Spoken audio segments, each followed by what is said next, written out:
Hello friends, ఇంకా రైతు బంధు పడని వాళ్ళకైతే ఈరోజు అయితే గుడ్ న్యూస్ చెప్పడం జరిగింది. సీఎం రేవంత్ రెడ్డి గారు అయితే పొద్దున్నే ఒక డైలీ మంచి అప్డేట్ అయితే వచ్చింది రైతుల గురించి. ఎవరైతే ఆందోళన చెందకండి, ప్రతి ఒక్కరికైతే మీ ఖాతాలో రైతు బంధు పడుతుంది. ఒకవేళ పడని వారికి అయితే మీరు ఈ ఫామ్ ఫిల్ చేయండి.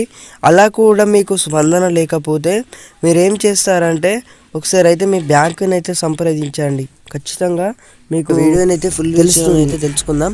రైతు బంధు స్కీమ్కు ప్రభుత్వం సీలింగ్ విధించనున్నదా? మెజార్టీ రైతులు అదే కోరుకుంటున్నారా? అర్హులైన పేదలకు మాత్రమే వర్తింపజేసేలా ఆలోచిస్తున్నదా? భూస్వాములను, ప్రభుత్వ ఉద్యోగులు తదితర అప్పర్ మిడిల్ క్లాస్ను వినియోగించాలనుకున్న ప్రజాధనం వృధను అరికట్టాలనే నిర్ణయానికే వచ్చిందా? రైతు భరోసా పథకంలో దానికి అనుగుణంగా మార్పులు జరగనున్నాయా? అన్నిటికన్నా ముఖ్యమంత్రి రేవంత్ రెడ్డి మౌఖికంగా సానుకూలంగా స్పందించారు. అసెంబ్లీ విస్తృతంగా చర్చ జరిగిన తర్వాత, రైతుల నుంచి అభిప్రాయాలు తీసుకున్న తర్వాత ప్రభుత్వం స్పష్టమైన నిర్ణయం తీసుకుంటుందని వ్యాఖ్యానించారు. దీంతో ఫిబ్రవరిలో జరిగే బడ్జెట్ సెషన్లో విపక్షాల నుంచి వ్యక్తమయ్యే అభిప్రాయాలకు అనుగుణంగా విధాన నిర్ణయం తీసుకున్నది.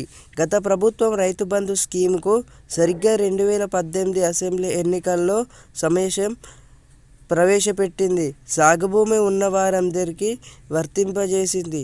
భూస్వాములను, వ్యాపారులు, ఐపీఎస్, ఐఏఎస్ అధికారులు, లగ్జరీ కార్లు వాడే సంపన్నులకు కూడా ఈ స్కీమ్ ఫలాలు అందుతున్నాయని చాలా కాలంగా రైతుల నుంచి విమర్శలు ఉన్నాయి. సిపిఐ, బీజేపీ నేతలు సైతం సంపన్నులకు రైతు బంధు ఇవ్వడాన్ని తప్పుపట్టాయి. పదులు లేని భూములకు, సాగులో లేని భూములకు పంట పెట్టుబడి సాయం అందించడంపైన అసంతృప్తిని వ్యక్తం చేశాయి. టీఆర్ఎస్ నేతలకు ఈ విషయం తెలిసిందే అయినప్పటికీ మీరు కూడా వేచి ఉండండి, త్వరలో రైతు బంధు పడుతుంది.